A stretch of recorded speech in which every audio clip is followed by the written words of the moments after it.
sei se se decepcionaram muito, porque eu iam conhecer o funcionamento da Câmara e acabou que eu mudei a pauta sem querer. Houve imprevisto, eu não consegui ir na quinta. Mas eu estou aberta para qualquer dúvida e, na realidade, vai ser menos do que uma palestra, a gente vai ter uma conversa para entender o que é crime de violência doméstica, por que é que ele existe, por que essa diferença é tão gritante na punição entre homens e mulheres que cometem, em tese, a mesma conduta delituosa. E eu vou estar aberta para quaisquer dúvidas que vocês estejam. Vou me aproximar um pouquinho, que eu não gosto de ficar muito longe, não. Desculpa aos vereadores. Muito obrigada, Dora, pelo convite. E cumprimento a mesa toda pelo presidente da Câmara aqui. Obrigada pelo espaço, gente.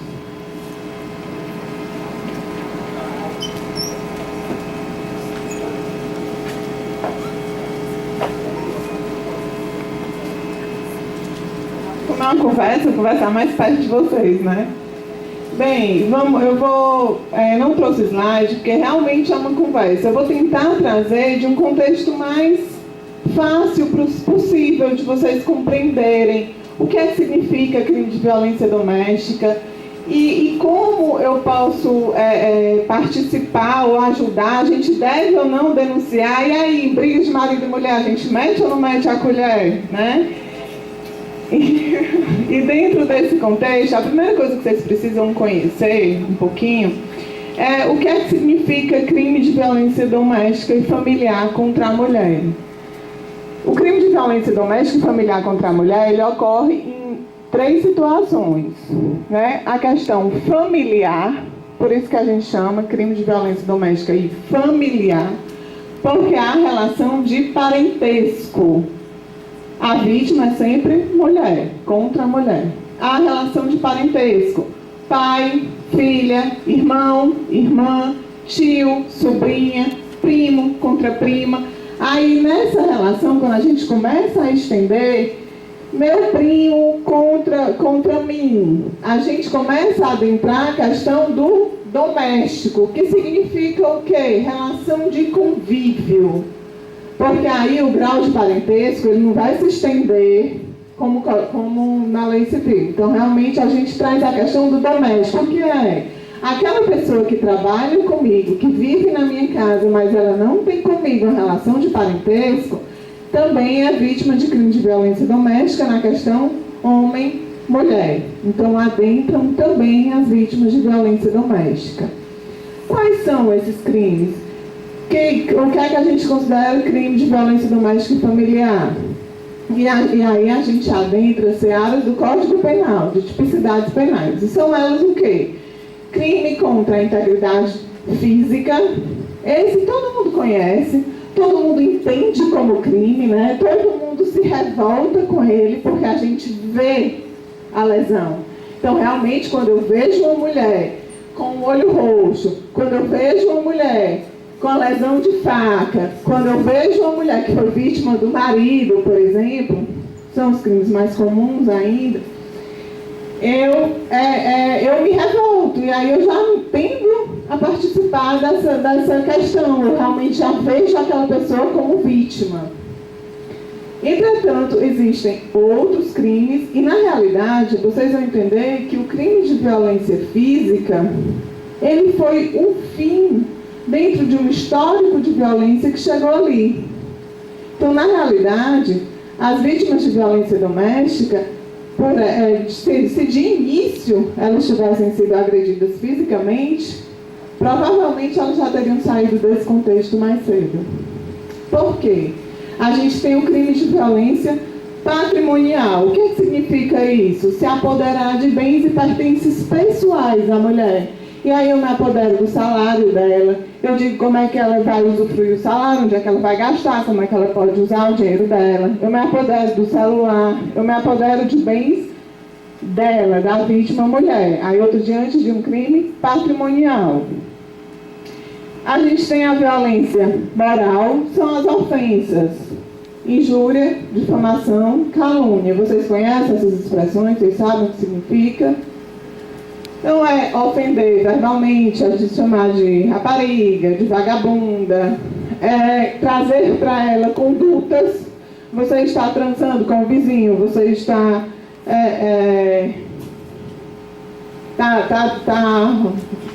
dando, né, para todo mundo expressões que a gente escuta muito, infelizmente, no intuito de denegrir a imagem. Essa é a violência moral. E aí a violência psicológica é o tirar da mulher a capacidade de raciocínio. Como? Eu vou destruindo ela psicologicamente. Essa parte, a gente consegue visualizar uma violência psicológica bem clara dentro dos tipos penais. Qual? A ameaça. Eu consigo enxergar bem uma ameaça, porque a pessoa está dizendo, cuidado, se você fizer isso, eu lhe mato. Se você fizer isso, eu dou uma surra. Se você fizer isso... Então, eu estou vendo um contexto de ameaça clara. Entretanto, existe o constrangimento constante. O que é isso? É o tirar da mulher o amor próprio. É o ir diminuindo-a. É o ir constrangendo-a. Isso são contextos de violência psicológica. E a violência menos falada é a que a gente menos dá importância socialmente e é a que permite todas as outras. Porque o que é que acontece com a violência psicológica? Eu tiro da vítima mulher o amor próprio. E eu faço isso aos poucos, de forma sutil, suave. Você começa, vamos supor, aí a gente sempre vai trazer, eu vou trazer mais como exemplo a questão do homem e mulher, marido e mulher, porque é a mais fácil de ser entendida, mas ela acontece em todas as outras nuances. Eu começo a tirar dela, a diminuir a autoestima. O que é que eu faço? Rapaz, tu não sabe nem cozinhar, tu não sabe nem isso dolosamente. Você vai, aí a pessoa você faz almoço, ajeita tudo, pô, tu não serve pra nada. Não, só assim, aí cada dia isso vai se repetindo de forma dolosa. E o que é que acontece? Eu vou perdendo a minha autoestima e o meu amor próprio. Se eu não sei fazer nada, sorte dessa pessoa, sorte minha que essa pessoa me quis. Isso é inconsciente. É por isso que quando se chega, aí depois eu começo, o que é que você vai fazer na casa da vizinha? Por que é que você saiu tal hora? E aí a pessoa, com medo de perder o outro, ela começa a se anular. Não, ainda, se eu não vestir essa roupa, ele não vai ficar chateado, não vai brigar comigo. Então eu vou vestir uma roupa mais comprida. Se eu não for para a casa da vizinha, ele não vai reclamar e não vai brigar comigo. Eu não vou para a casa da vizinha. Ainda que eu vou ter muito cuidado, se ele chegar bêbado em casa, eu vou dormir e não vou discutir com ele. Só que isso, à medida que eu vou fazendo isso, eu vou tirando tudo aquilo que eu conheço em mim. Eu vou me anulando. Eu vou me diminuindo.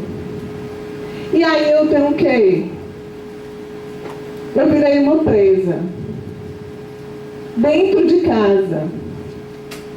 E aí, quando eu levo um tapa na cara, ele doeu muito pouco. Porque eu já perdi meu amor próprio. Porque eu acho que eu sou incapaz de encontrar outra pessoa, eu acho que sou incapaz de viver sozinha. Então por que não suportar um tapa?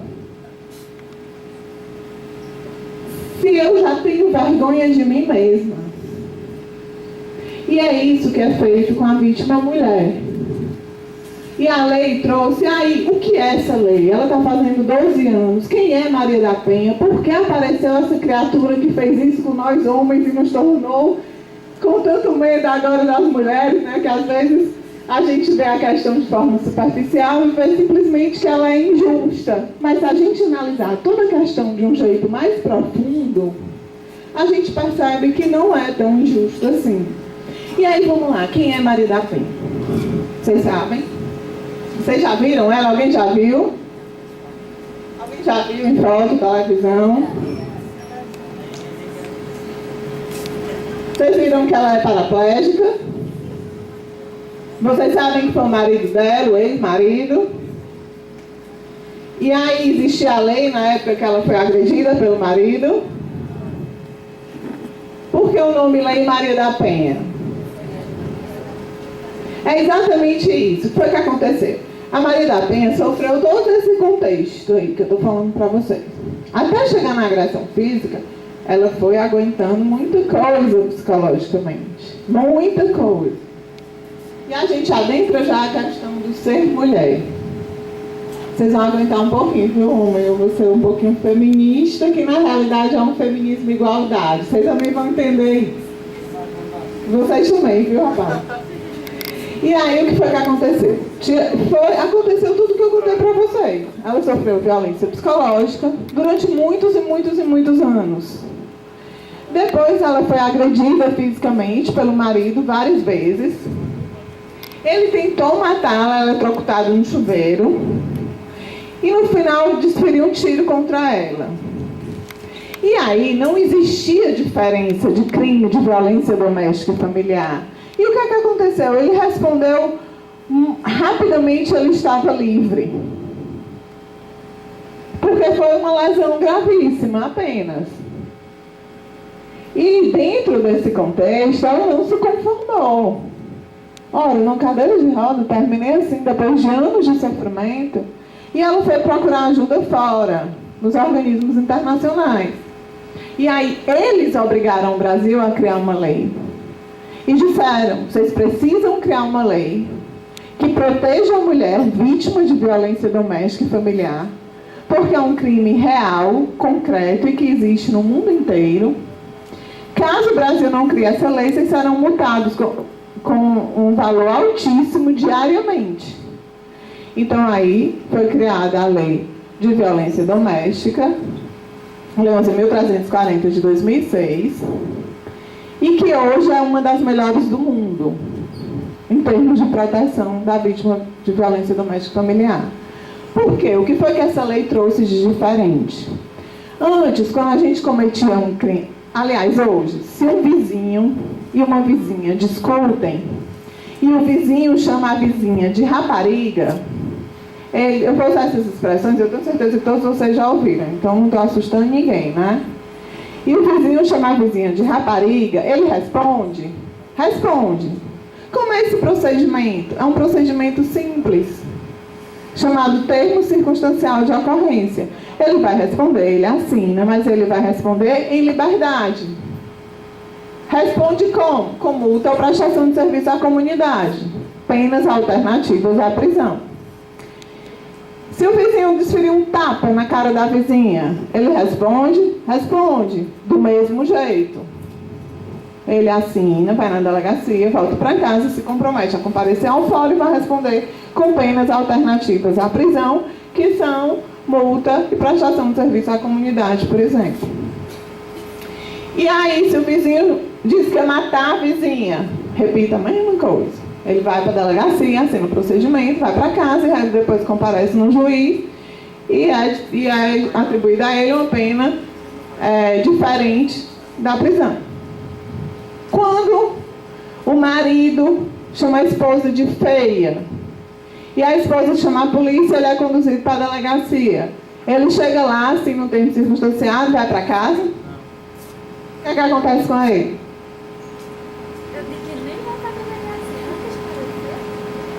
Acho que nem vai para a delegacia. Só quer chamar ela de feia, né? Se o marido chamar a esposa de feia e ela chamar, eu vou por feia, porque eu vou por mim. Vou começar do feio, vocês já entenderam que eu estou destruindo, né, a capacidade psicológica dela. Então ela foi inteligente. No feia ela não aceitou. Aí resolveu logo chamar a polícia, porque ela já entendeu que é crime de violência doméstica e familiar contra a mulher, e já entendeu que ela não deve ser vítima dele, e já entendeu que ela pode procurar ajuda policial. Então ela chamou a polícia e ele foi conduzido para a delegacia, e quando ele chegou lá, ele ficou preso. Eu não acredito, não. Foi. Ele ficou preso. Preso com quem? Com todo mundo que comete crime. Sério, sério. Basta ela dizer que quer que ele responda pelo procedimento de ter chamado ela de feia. Ah, isso é um absurdo, será? Será que é um absurdo?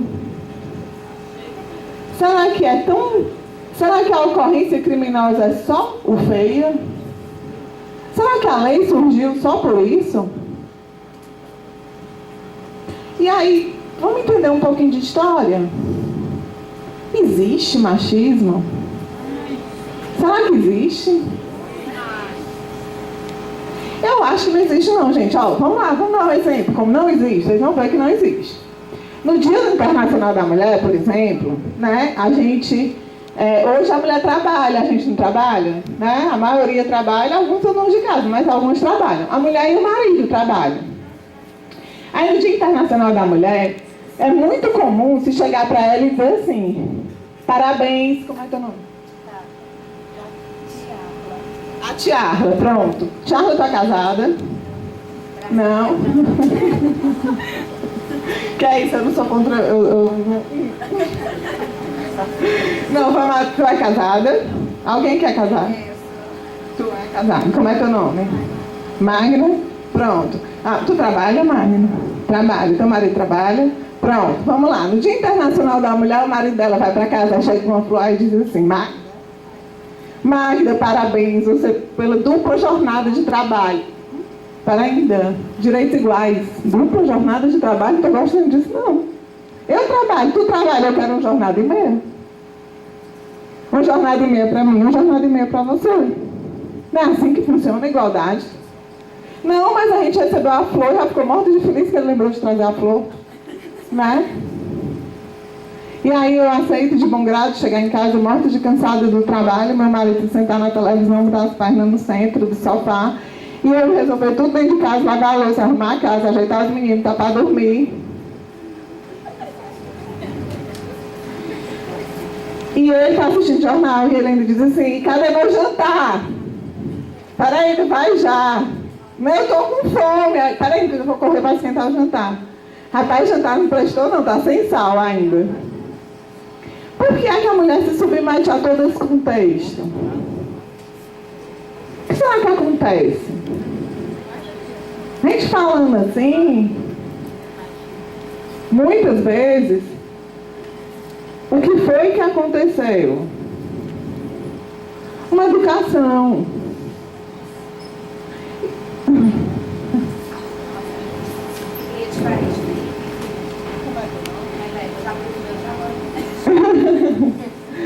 A Rebeca trouxe uma questão muito importante e é a pura verdade. O que é que acontece? O machismo está muito enraizado em nós.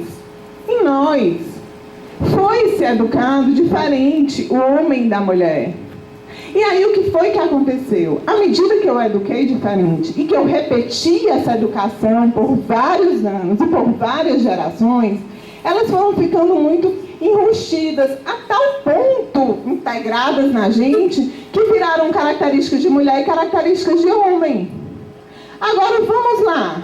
Mulher ela é mais feminina, delicada, sensível, doce. O homem ele é mais forte, feito para um lar, mais seguro, mais firme. Isso é característica feminina e característica masculina? Vamos lá pensar se é. Peraí. A minha filha bem pequenininha, com 4, 5 anos. Meu amor, chore, pode chorar, você chora. O meu filho com 4, 5 anos. Menino, tu é menino, tu chora com besteira? Desce, pelo amor de Deus. Isso foi construído ou isso é natural do homem e da mulher? Estou falando da criança de 4, 5 anos. Estou falando de formação de personalidade. Vamos lá. Menino, você é mais forte, vai brincar na rua? Meu amorzinho, sente aqui, fica aqui. Deixa a mamãe lhe proteger. Ainda. É natural da mulher, é natural do homem? Isso foi construído? Nós precisamos mudar os nossos conceitos. Nós precisamos reconstruir as mulheres e os homens. Porque, na realidade, eu vou sair um pouquinho do contexto feminino e eu vou para o contexto masculino. Todas as vezes que eu fui dizendo para o meu filho, desde muito pequeno, que homem não chora, que homem não chora, que homem é forte, que homem é o provedor da casa, que o homem cuida da mamãe, que o homem cuida da irmã, que o homem protege, que o homem aguenta, é um suporte de carga emocional muito grande que tem que ser escondido. aquilo também fica enraizado, né, em mim. E quando eu estou homem, adulto, eu tenho que suportar tudo isso. Eu sofro. Os acontecimentos me machucam. Mas eu sou homem. Eu preciso ser forte. Isso não é justo. Então, muitas vezes, essa sobrecarga emocional, ela é extravasada de outras formas. Porque não me foi dado o direito de sentir. Isso porque a gente, na nossa educação, traz outros preconceitos enraizados e outros medos que não tem nada a ver com a questão de formação de personalidade. São meros preconceitos enraizados na gente. Sentir, sofrer, chorar faz parte do ser humano. E aí, vamos lá, é bacana eu ensinar para o meu filho que ele é capaz, que ele consegue, que ele pode ir? É. E aí, por que não passar isso para minha filha? Por que não fazer com que ela também entenda que ela também pode, que ela também consegue? E para a questão dos sentimentos também. Por que não possibilitar a minha criança, homem, que chore, se eu entendo que faz parte do ser humano sofrer? Se a nossa educação for construída de forma diferente, a gente vai construindo pessoas diferentes. Agora, mudar aquilo que está enraizado na gente é muito difícil. É muito difícil. Tanto é que é comum a gente ouvir comentários da própria mulher, no sentido, por exemplo, a menina saiu de short curto e uma blusa curta e está na rua e foi desrespeitada, ou o marido está chamando de rapariga, vagabunda. Rapaz, mas ela merece, olha a roupa que ela está. Ela merece. Não, mas diga se a minha mulher não se porta com uma rapariga. E você casou com ela por quê? A gente escolhe com quem a gente vai estar junto. Eu não estou dizendo que um homem não pode pensar que ele quer uma mulher mais dentro de casa. Que ela goste de cozinhar, que ela goste de cuidar da casa e da família mais do que trabalhar fora. Ele pode fazer essa escolha. Agora é uma escolha. Eu escolher alguém que em um primeiro momento eu me encantei com esse alguém e querer transformar em outra pessoa é complicado. E aí se começa a cometer os crimes em virtude dessa construção errada. E muitas vezes o que é que acontece com essa construção errada? O homem, ele fica temendo que a virilidade seja questionada na rua, nos vizinhos. E por isso esse domínio cada vez maior. Onde a gente distorce as questões. O que é que acontece? Na realidade, o que é que está enraizado? Aí, quando eu tirei do meu filho, ainda criança, a possibilidade dele chorar, e eu fui construindo um cara super-herói que não existe, eu construí uma pessoa mais insegura também. Insegura por quê? Porque ela acha que a presa ou é dominada, ou dá liberdade, significa chifre na cabeça. Uma coisa não tem nada a ver com a outra. O que é ético, correto, certo, errado, para mim, que aí uma coisa é falar de crime. Você cometeu crime de violência doméstica, vai para cadeia. Então não chegue para mim e diga que, não, doutora, é o seguinte, eu realmente dei um surro na minha mulher. Por quê? Porque ela me passou um chifre. Peraí, chifre não é crime. Surra é, você vai preso, ela vai para casa. Ah, mas o que ela fez foi sacanagem. Agora a gente está falando de quê? De conduta certa e errada, ética, moral. E o que é que eu vejo? Que aí eu não aceito. Quando eu falo em certo e errado, quando eu falo em ético e antiético, em moral e imoral, eu falo dessas condutas para o ser humano. Eu não posso falar dessas condutas. É o seguinte, isso daqui é moral para o homem e imoral para a mulher. Como assim? Ou então pior, é assim. Rapaz, é porque o homem realmente, nós homens a gente não presta, mas as mulheres são tão santas, imaculadas, puras, virgens, e aí, quando elas cometem esse crime, aí não, essa santidade foi pro ar. Que balela! Que conversa mais ridícula! Com certeza quem está dizendo isso é um homem, então a mulher não é essa santidade. Ela está tentando acertar, como todo ser humano. E como todo ser humano, ela comete erros. Construir santidade em alguém, na realidade, é só uma forma de manipular esse alguém. E é o que a sociedade faz todo o tempo. E é o que nós, mulheres, repetimos todo o tempo. Olha, você é responsável pela família. Aí a mãe ensina o quê para a coitada da mulher? É o seguinte, minha filha, você não vai com essa roupa. Você não fale assim, porque senão você não arranja um marido. Desde pequena. Ou seja, arranjar um marido é uma sorte. Meu Deus, ele me quis. Ela não escolhe, coitada. Né? Então o marido quis, aceite. Tá errado. Aí a outra, peraí, você, olha, quem cuida da família é a mulher. Que responsabilidade grande. Quem cuida de qualquer construção e qualquer relacionamento a dois são os dois. E aí não precisa falar de marido e mulher, não. De amizade, de irmandade, de qualquer tipo de relacionamento é construído com todas as pessoas envolvidas dentro dele. E dentro de um contexto de conversa. Agora eu volto de novo. E por que não só conscientizar? E por que construir uma lei tão severa? Se só conscientizar, dá certo. Não dá certo. Não dá certo. Por quê? Porque aquilo está enraizado em nós. Não, dá certo sim. Eu vou dar um exemplo que não dá. Vamos sair de novo do crime de violência doméstica, agora vamos para o cinto de segurança. Né?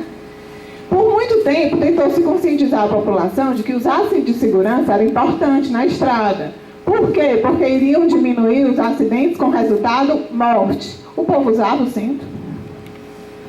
Não. Olha, mas entendam. Se você sofreu um acidente, é mais fácil você sobreviver a ele. Você usava o cinto? Não. O que foi necessário fazer? Mudar. Eu precisei punir para fazer a pessoa usar o cinto, que era importante para ela. Agora, o que é que acontece quando começa a punição? A primeira geração começa a usar o cinto por medo da multa.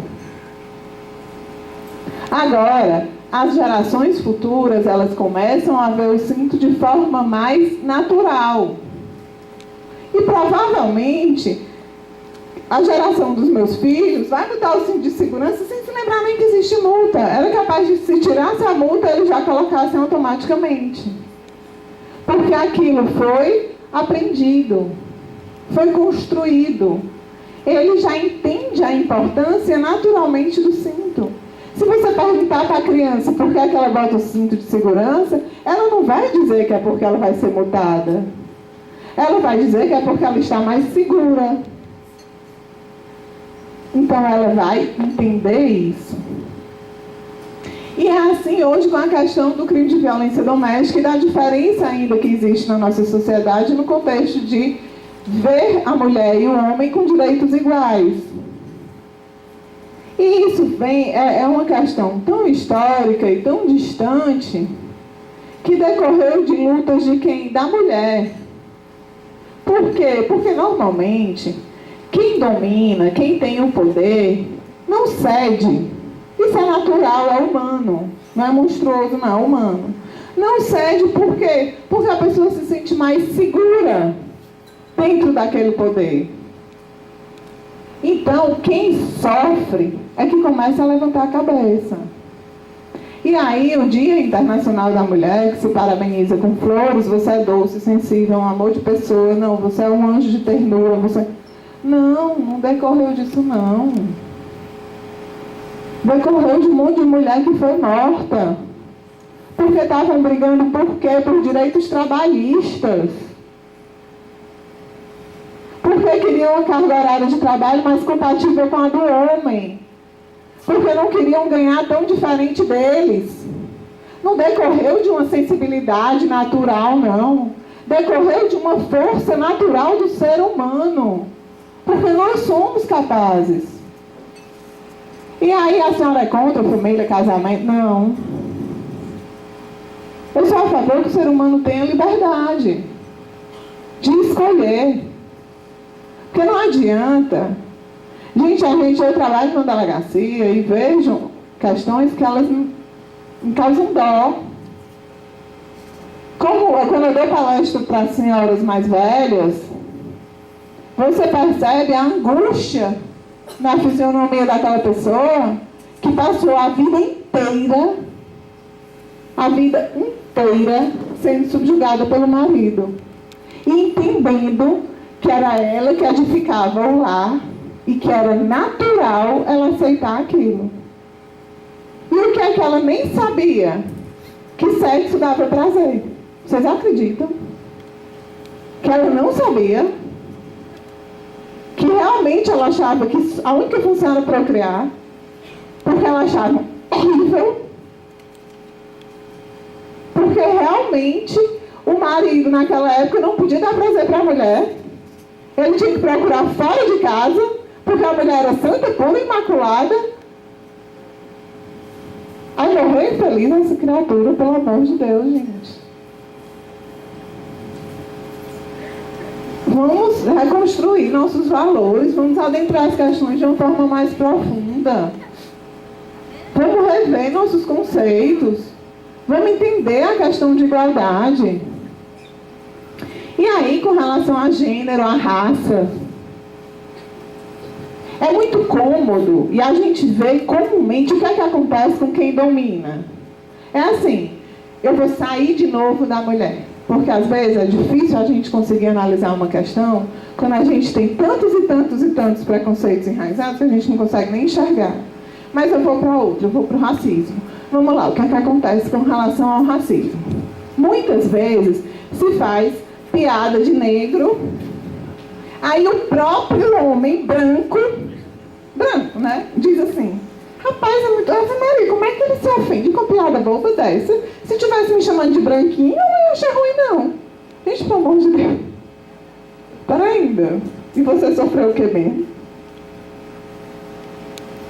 Quando você vai lidar com uma questão que ela é histórica, como a escravatura, que o racismo até um dia desse era natural, que a minha avó não tinha vergonha de dizer que não queria que a filha casasse com um negro. Escondido desse. Aí eu, branco, digo que a piada não é ofensiva. E que ela não tem o teor de diminuir o outro. E é a mesma coisa quando a gente começa a opinar sobre as questões de mulher. E nós, mulheres, repetimos isso. Esse mesmo padrão de comportamento quando ele tem só uma finalidade. Continuar diminuindo a sua autoestima. Continuar mostrando para você, mulher, que você não levante muito a cabeça, porque a sociedade não vai lhe acolher se você não seguir os padrões determinados por ela. Padrões machistas. E você vê muito escancarado esses padrões quando você adentra a questão do sexo. Porque hoje não tem problema não, mulher. Eu até gostei dessa ideia de você trabalhar e me ajudar com as contas de casa, então show. Óbvio. Agora, a questão da sexualidade também, ela também adentra a questão da liberdade. E aí, valores, como eu disse para vocês, éticos, morais, de comportamento. Poxa, mas dá liberdade para um menino de 13 anos sair transando, 12, 13 anos, isso é normal? É normal dar liberdade para um menino de 12, 13 anos sair transando? Não era para ser normal. Por quê? Porque basta adentrar um contexto de psicologia muito superficial para entender que uma criança de 12 anos, seja homem ou mulher, não tem maturidade para ter contato com a questão da sexualidade. Mas a ânsia do pai pela virilidade do filho fazia com que ele botasse o menino para transar se pudesse com 10. Mas não se adentrava a questão dos resultados psicológicos sobre aquela criança. E aí eu volto de novo para o contexto do crime de violência doméstica. Doutora Marcela sempre traz a criança, porque dentro desse contexto, inclusive do meu trabalho, eu realmente acho que muitos dos nossos comportamentos foram aprendidos, eu acho, não tenho certeza, aprendidos, absorvidos e estão enraizados em nós. Entretanto, nós somos adultos, vocês não, ainda são jovens. Mas nós, adultos, a gente faz escolhas. E não adianta estar remoendo o passado. Não adianta. Você precisa tentar se reestruturar, procurar ajuda e mudar padrões. Mas você já é adulto. Agora a criança não faz escolhas. E o que é que os estudos demonstraram? Que pais agressivos em casa, violentos, tiveram também seus pais violentos e agressivos em casa. Aquele comportamento foi aprendido e absorvido na primeira infância. Quando eu vi o meu pai agredindo minha mãe, quando eu vi o meu pai ofendendo minha mãe, quando eu vi o meu pai diminuindo a minha mãe, eu absorvi que era assim que se tratava mulher. E aprendi. E a mulher? Também é provado que a maioria das mulheres vítimas de violência doméstica assistiram suas mães sendo vítimas de violência doméstica. E elas também absorveram esse tipo de comportamento. E também aceitaram. Só que elas não sabiam dizer. Porque uma criança de 5, de 4, de 3 anos, ela não sabe contar. Olha, é o seguinte, eu estou sofrendo abalos psicológicos pela forma com que vocês se tratam dentro de casa e provavelmente isso vai ter repercussões no meu futuro. Ela não sabe dizer isso, não. Agora ela sabe ficar ou mais inquieta, ou mais trabalhosa, ou mais introspectiva, ou mais danada. Aí o que é que a gente comodamente faz? Ô menino danado, faz menino é o cão. Aí a gente vai destruindo o padrão psicológico da criança, né?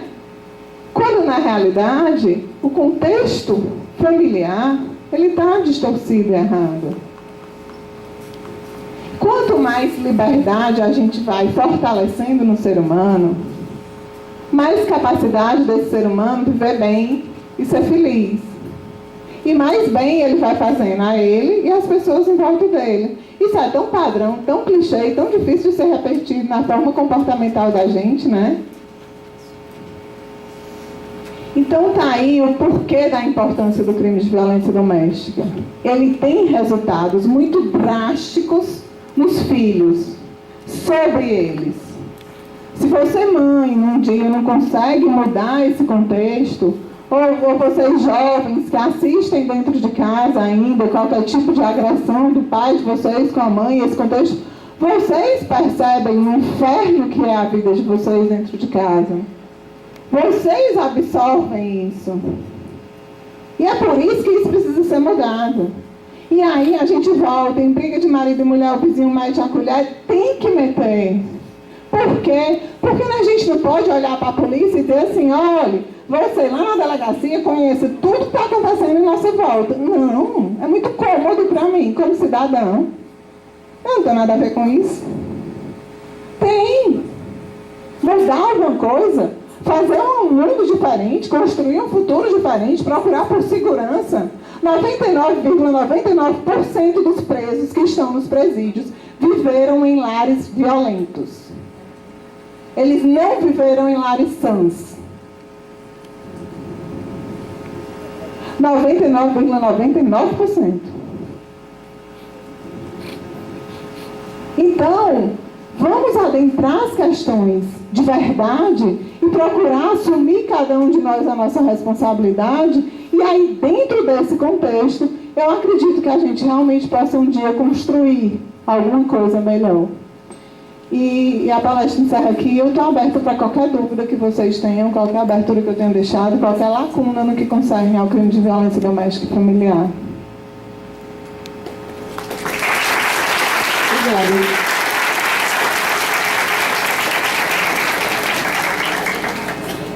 E alguma dúvida?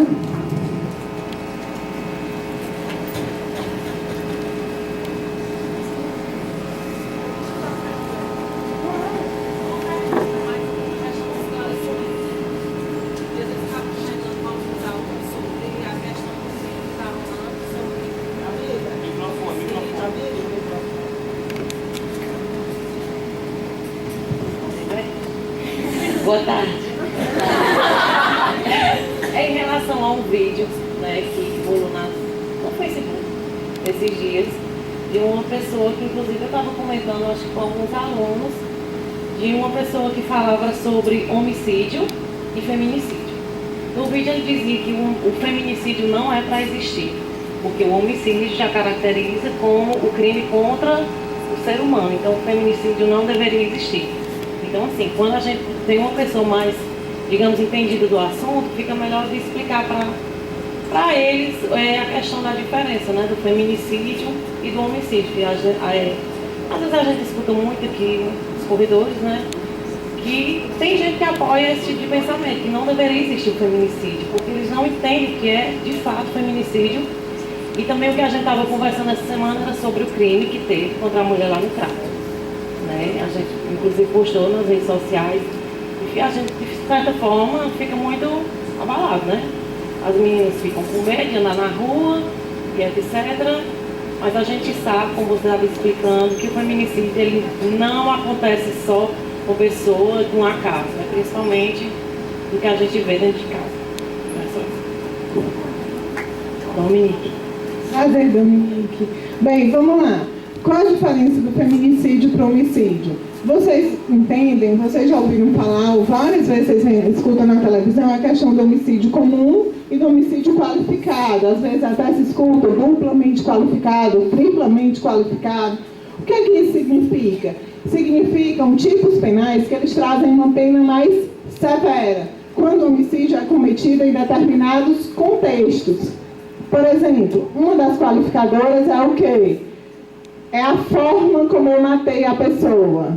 Se eu matar alguém dando um tiro, eu respondo com uma pena X. Se eu matar alguém enforcando-a, tocando fogo nela, eu respondo com uma pena mais grave. Isso a gente chama de homicídio qualificado. O que é que significa o feminicídio?